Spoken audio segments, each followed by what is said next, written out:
To my knowledge, that's it. I talked to James Tucker, who's the producer, and he said without Adam, it would be kind of pointless, and he wouldn't want to do it anyway. So we have visual aids, we have guests, we have surprises. It's going to be awesome.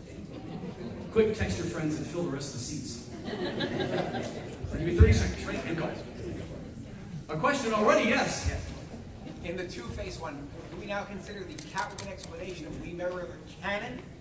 If you would like to, absolutely. You can take out of it what you like. Yeah. I thought that was the greatest idea. Yeah, no, it was brilliant. Yeah. I love both those movies so much. It was amazing. And of course, getting to do actually the voice of the Riddler and getting to do King Tut. Yes, in the second one. That was a dream come true. See, dreams come true. All those years of being a nerd finally paid off. Can you tell the abortion story? Ooh, that's too scary. Oh, that's scary. That's scary. Pretty good though. Okay, we got time. Okay. Frank Gorshin had been to my house in about 2004, watching Batman episodes with us, eating pizza, having a good time. He knew he was dying of emphysema, so he only had 1/2 a cigarette left in an American Spirit cigarette box. So he smoked it, and then he said, "Does anybody else smoke here?" I was like, "Oh, we're all allergic. Sorry, Frank." "Oh, okay." So he threw the American Spirit box away. I said, "You know what? After he left, I'm gonna keep this box." So in the area where I do all my auditions, I have my microphone, my computer set up. I have a showcase there with different stuff in it, and some Star Trek stuff. In it is the Commissioner Beale figure, action figure. So, played by Frank. So I put the American Spirit box next to it. You know, it said Frank Gorshin. So since there, when he passed away, I wrote the birth date and the death date on it. I said, well, this is a little memorial to Frank's American Spirit box. So I'm thinking I really. Do you know who Ruben Procopio is? The artist? Yeah. Good friend of mine. And I said, Ruben, I really want to audition for this animated film I've heard about. He says, well, if you give me a tape or a file, audition file, I will forward it to the commissioner. I'm like, oh, that's great. It's a Sunday night. It's fairly hot out. I have all my windows shut because the air conditioning's on. It's 11 o'clock at night, around the complex, Sunday night. Nobody's around, nobody's awake. I'm the only guy up. So I'm watching Frank Gorshin video on the YouTube, and I'm looking at him like, oh man, I really miss Frank. He was so great and so talented. Boy, I really miss him, and it was fun. He was here. Really. Okay, I'm going to start the audition. So riddle me this, boy wonder. There are 3 men in a boat with 4 cigarettes, but no matches. How do they manage to smoke? So I'm like, okay, that's kind of close. And I was going to do another take, and I'm like, I smell cigarette smoke. Oh, brother. So I get up to close the window. The window's already closed. Where's the cigarette smoke coming from? Frank? All of a sudden, the cigarette smoke was gone. I still can't explain it, but I think the impersonator showed up to see how he was being impersonated. So when I got the job, I said, "Thank you, Frankie, I got the job." So, and After all. All right, folks, we're going to get started here. Awesome. Quick sizzle reel. Let's do this, Mr. Evans. After all these years, to actually bring back the real stuff, recreating parts of the Batcave, Wayne Manor. The Batmobile is going to be there. I don't know. Yeah, the Batmobile, absolutely, Batcycle, all kinds of paraphernalia, and collectors that have collected things, really special things like my costume, for example. Even some of the things that kids picked up on. We're talking about lunch boxes and Halloween costumes. Absolutely. All that kind of Oh yeah, great memorabilia. I mean, this is like holy memorabilia. Right? And it's never been done before. There's never been a Batman exhibit. It's all happening right in Hollywood. Absolutely. The Hollywood Museum, the old Max Factor building. Exactly. Well, all right, then.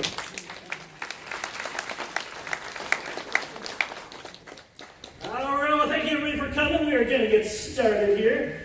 First off, let's meet our panel, shall we? Over there we have Mr. Scott Sebring.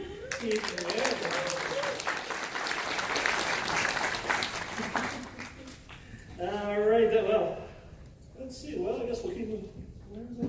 Let's keep him. Well, we have Mr. If you ever, obviously, you heard what his talents are right now. You also may have heard him on The Tonight Show. How do you see The Tonight Show? It's The Tonight Show with Jay Leno. You have Wally Wingert here.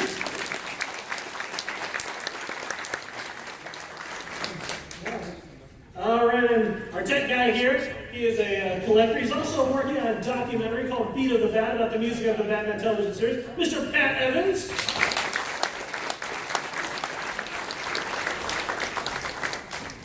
All right, working hard behind the scenes right now. You'll see him in just a few minutes. Mr. Mark Delcambre of Kelly Mark Studios. He's back there working feverishly. There he is. All right. Also, we have from the Hollywood Museum. She runs it, she operates it, it's a fabulous place. Miss Donelle Dadigan is here today.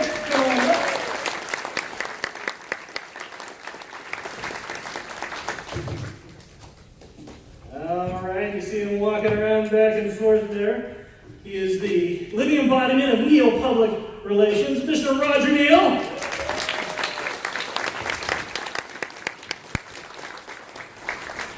All right, and coming up is a TV icon who starred as Robin the Boy Wonder in the classic Batman television series. From Cape Crusader to Canine Crusader, Burt and Tracy Ward have, for the last 24 years, rescued more than 15,500 dogs and found each one a safe and loving home. They've also created Gentle Giant's dog food and the Gentle Giant's special feeding and care program that has dogs living up to 27 years, healthy and active years. Visit gentlegiants.com to help your dog live a longer, healthier life. Please give a Comic-Con welcome to the legendary Burt Ward.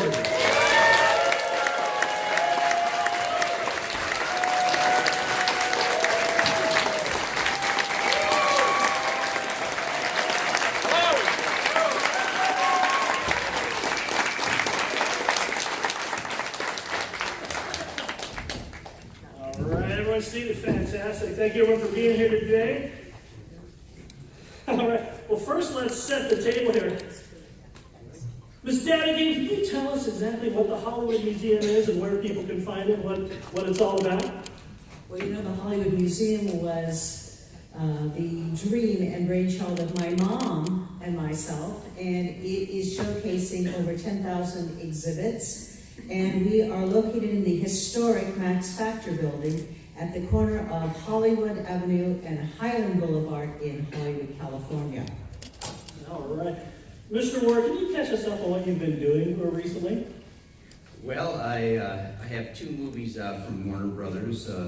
One came out about a year ago called Batman Return of the Cape Crusaders, animated with my voice, Adam Westwood. And then about 6 or 7 months ago, a second feature came out, Batman versus Two-Face, with Adam Westwood. And Two-Face is portrayed by none other than William Shatner. So here we have the two most iconic TV shows in history, Batman and Star Trek, with the actors working together. And it was debuted at the New York Comic-Con, and then we had a nice panel, and it was kind of a raucous situation there of putting Bill Shatner and I together. But he's actually a terrific guy and very funny.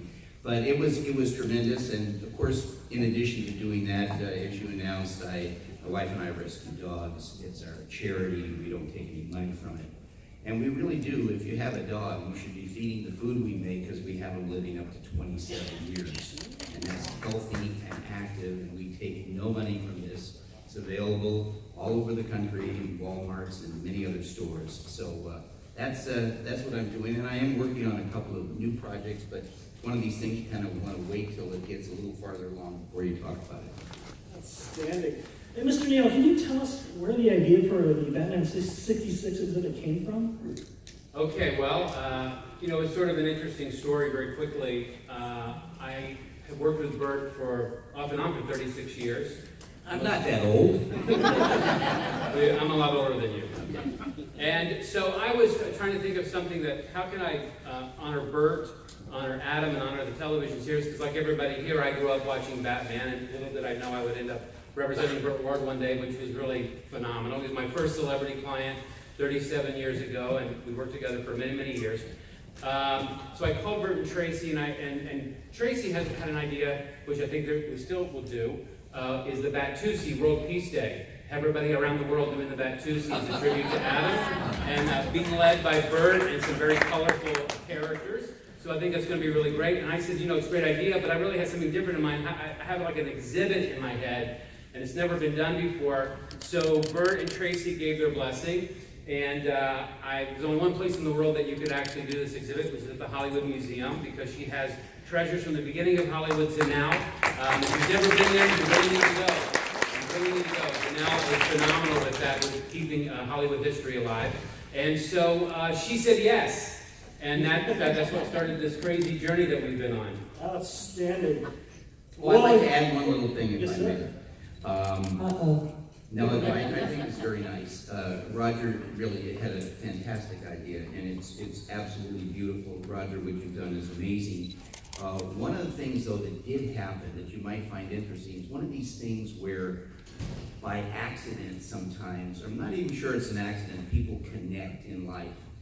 And there's a gentleman to the left of me here, Wally Wingert, a really great guy, really nice man, dear friend of Adam West and mine.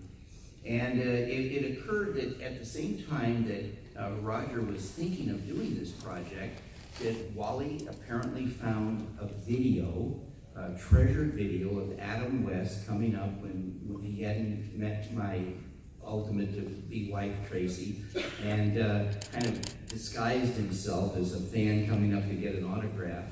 And he sent this video. I mean, it's just like a treasure, and Adam came up, and it's just the most touching video, probably the only video that I'm aware of with my wife and I and Adam together. Very, very treasured. And he sent that to Tracy, and also had sent some photos and Twitter stuff and all that stuff.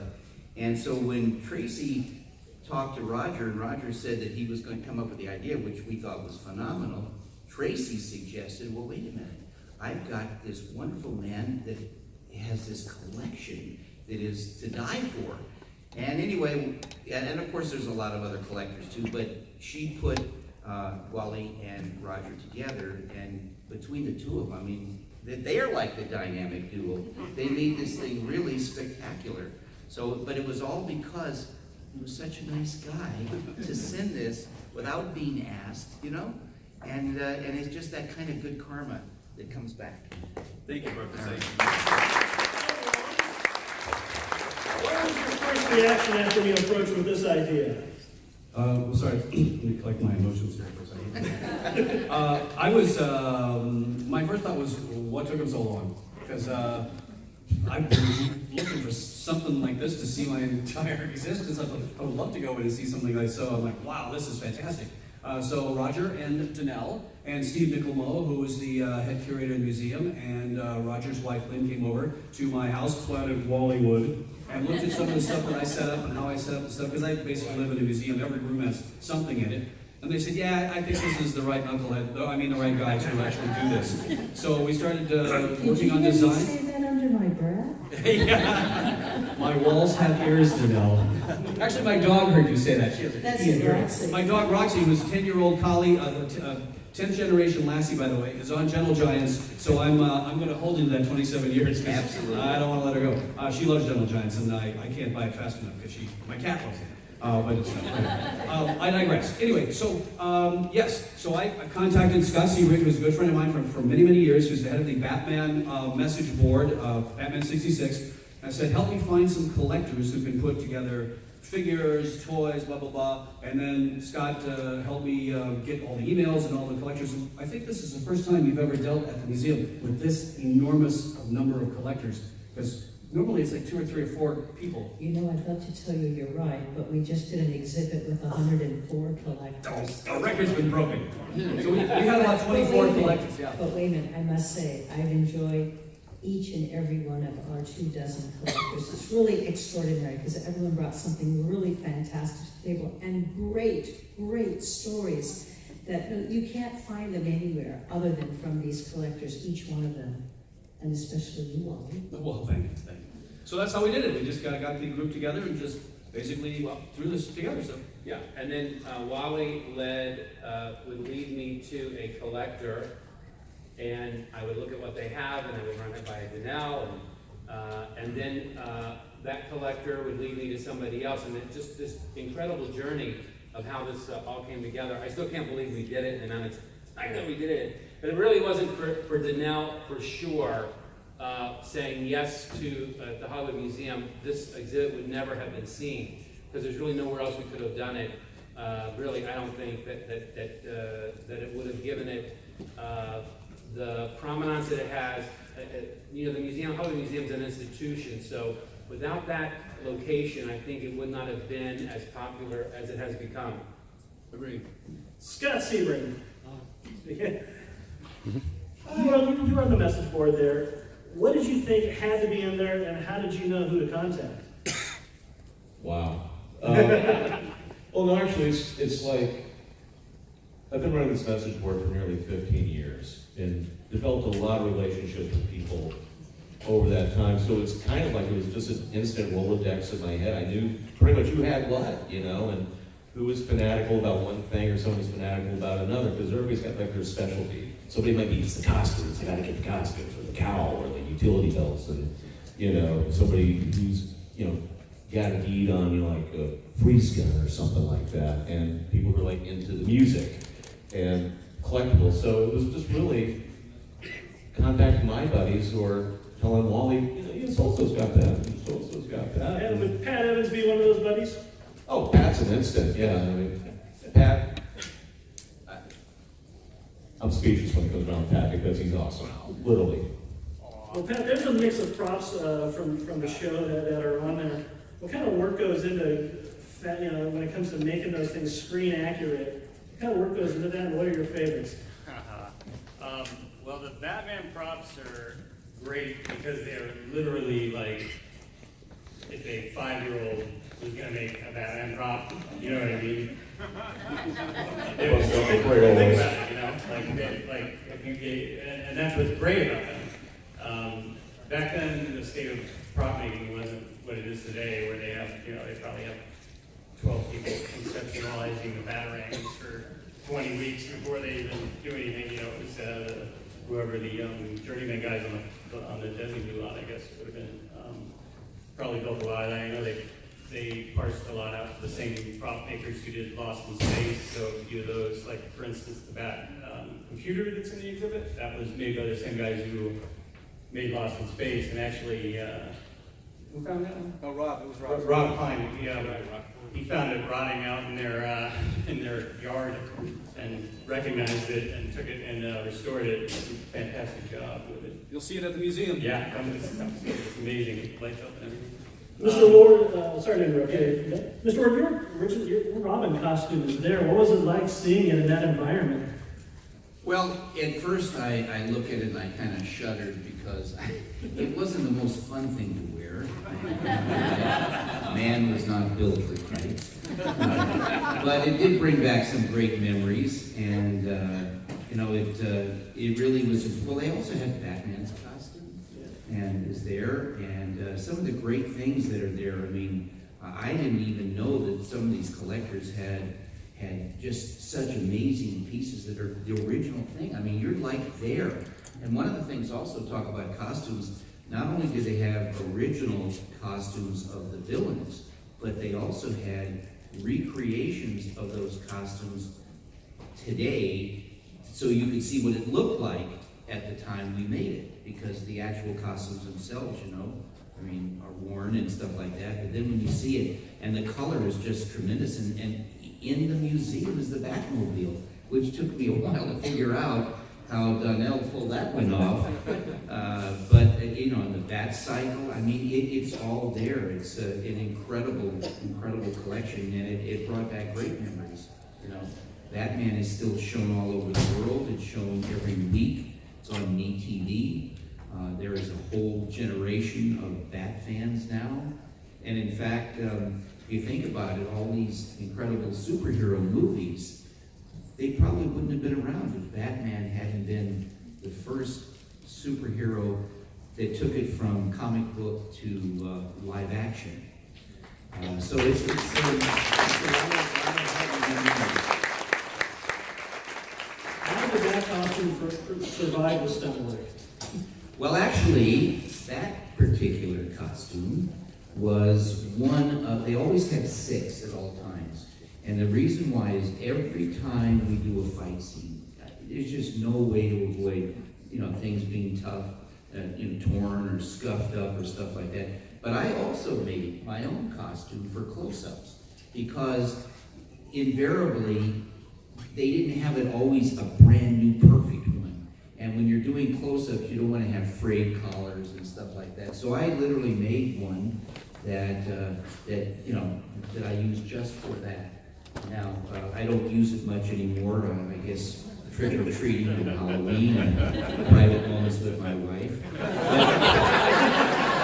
But, other than that, it stays in my closet.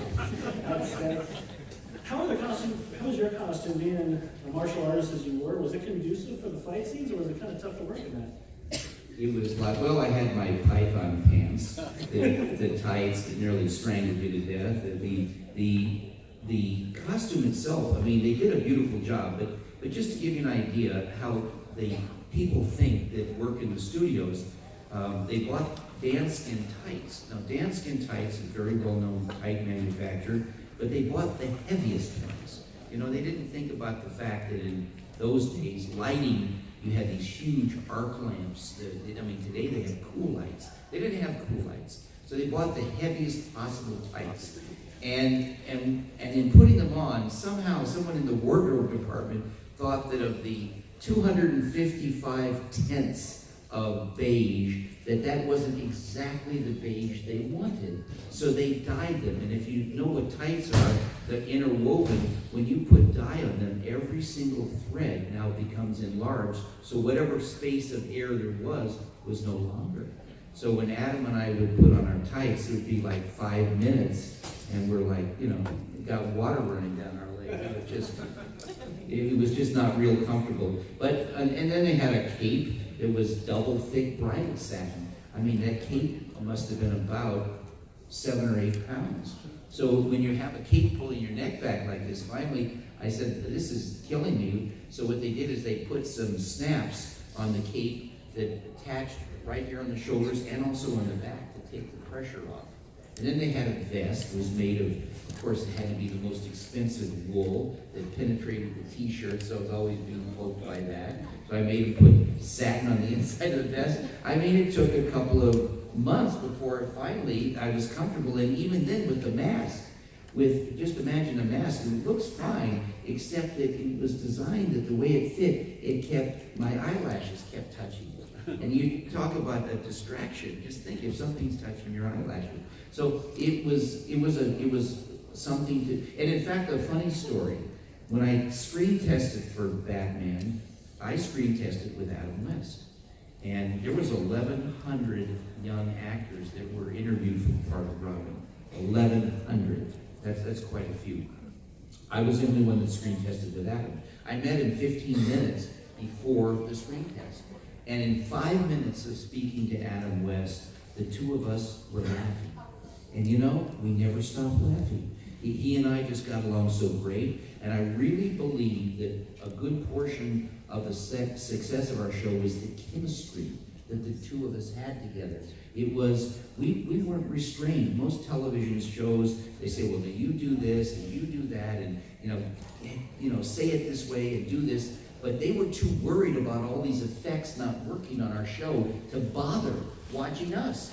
So we basically did what we wanted. I jumped over the door to get into the Batmobile. I jumped over the door to get out. Nobody said do that.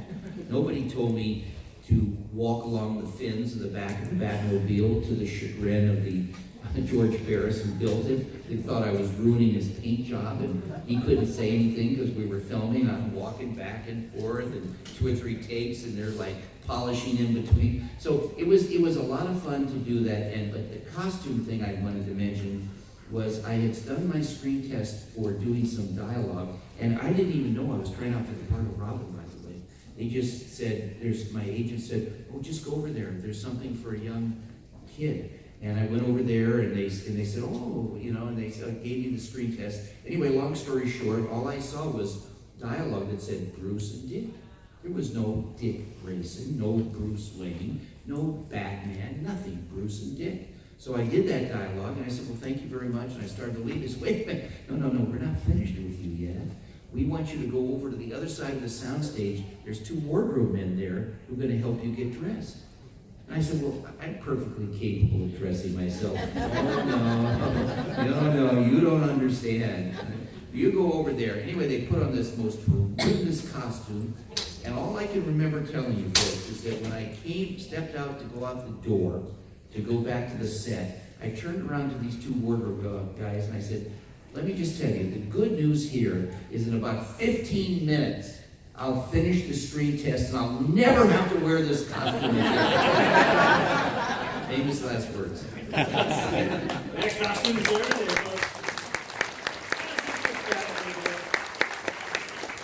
there. That museum is amazing. It's multiple stories, things arranged in certain ways. Can you tell us about how you guys arranged the Batman exhibit? Like, there's so many facets to Batman. Give us some insight as to how it's set up there at the museum today. Sure, but before I start, I noticed several people in the audience that I want to call out, give them a shout out, and I'd love for you to give them a great round of applause, because they were extremely helpful in creating this exhibit. Like I said, we had about 24 collectors, and I'd love to introduce Alex Schultz. Alex, stand up.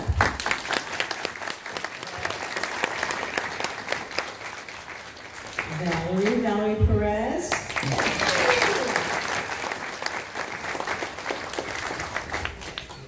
And this gentleman has the most extensive collection of automobiles, motorcycles that have appeared in television shows and films. Mr. Nate Truman.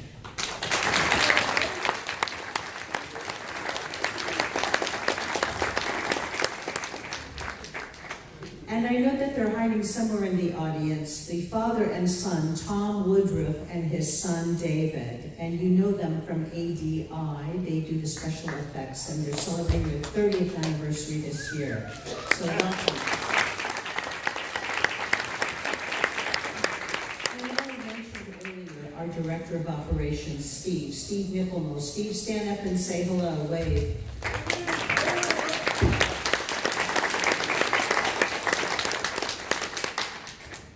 Was the long way of starting this off. And so for us it was a lot of fun. We decided that we should do this after we walked the museum with Wally and Roger and myself. And we decided, well, this perfect place is on the 3rd floor of the Max Factor building for the Hollywood Museum. Everyone would say, well, how would you get the Batmobile up there? How would you get the Batcycle up there? How could you do this? Well, our elevator holds 13,000 pounds. And it's had Marilyn Monroe's limousine on it. So if we could do Marilyn's limo, we could do Batmobile par excellence. And we did, and it was something. In fact, I don't know if you remember this or not, but some great fans of Batman caught Tom Woodruff driving the Batmobile down Hollywood Boulevard at about 7 a.m. on a Sunday morning. So we thought we were going to get it into the museum without too much attention. But it's landed up on YouTube, so you may want to watch it. It's quite something to see. But anyway, we put it on our elevator, raced to the 3rd floor, and Tom drove it out onto the 3rd floor, and with Steve's help, they, like an airplane, guided it into its place behind glass. Quite something. But we've had a lot of fun creating this. And with Wally's help, we did a great idea of dividing up the exhibit into several parts. So whether it's, Grayson Manor with, the bat poles that go down to the bat cave, whether it's the bat cave, and we have a little something special maybe to show in a little bit that's going to go in that bat cave. Whether it is the villains, the super villains, the guest villains, and also all of the artifacts that were manufactured for consumption. And for me, what was really fun was learning, and Pat was instrumental in this for me, and Scott, because I didn't know this. Even one of the weapons that the Penguin used to freeze and do all sorts of crazy things to people and annihilate them and to stop them in their tracks was originally a Hoover vacuum cleaner. And I had no idea. I'm just the president and founder of this museum, and I learn something every day. So I want to thank you all, because this was a lot of fun discovering. It really was a great amount of fun. And of course, to have Burt Ward come and be with us on opening night, oh my goodness. Roger, can you tell us a little bit about opening night? Yeah, well, opening night was, it was sort of controlled mayhem, but it was fantastic. I mean, the place was completely packed. We had the George Barris Batmobile out front. I think it was the number 2 car out front. Burt was there. We had a lot of celebrities that showed up, but Barbara Rush in her 90s came to opening night, which was fantastic. She played Nora Clapham Yes. in one of the episodes. She was great. And we had the TV director who directed a lot of the episodes of the Batman series. He was there, and he's in his 90s. And we got this call a couple days before the opening night. Said, I'm the son of the TV director of Batman 66. He'd like to come if you would like to have him. I said, absolutely, they would like to have him. And he was there. So it was an amazing moment for me. There was even another, I forgot her name, Donna Lauren. Oh, Donna Lauren, yeah. Donna Lauren was there, and which was really fantastic. And Lee Merriweather, Catwoman, was there. So it was really, truly, for me, just like turning on my television 52 years later and seeing these guys in person, I thought it was fantastic. And to have Burt there with his original costume, Adam's original costume next to it, it's just amazing. And you know, my first show I ever watched on television when I was in 2nd grade in color was Batman. Hey, Mr. Delcambre, if you're back there and can take a break from what you're working on, maybe you can come up here and yeah, why don't you bring him on out if you could? Yeah, and we'll do that. We'll bring him on out now. Well, he's getting that in place. Let me ask this, Wally and Scott here. You guys are experts on the retro pop culture. What was it like working with those mannequins? What would you liken that to when you're setting all that stuff up? Can I take this? Yeah. It was like setting up the biggest Mego action figure display in my life. I have dreamed of moments like this since I was 8 years old. And Vicky Sebring, your lovely wife, helped as well to set up. Absolutely. But I mean, literally, when we were setting up like Joker, Riddler, Catwoman, I looked over at Wally and just go, you know, when we like met each other like 14 odd years ago or whatever, did you ever think we'd be sitting here, you know, putting this thing together? And it was just a magic geek moment that I just loved. I'll never forget it. That is outstanding. When it comes to these types of costumes, what kind of work goes into it, and how much time do you think did you spend on this? Costumes are insane. It's one thing to make them originally, I would say, but throw 50 years into it.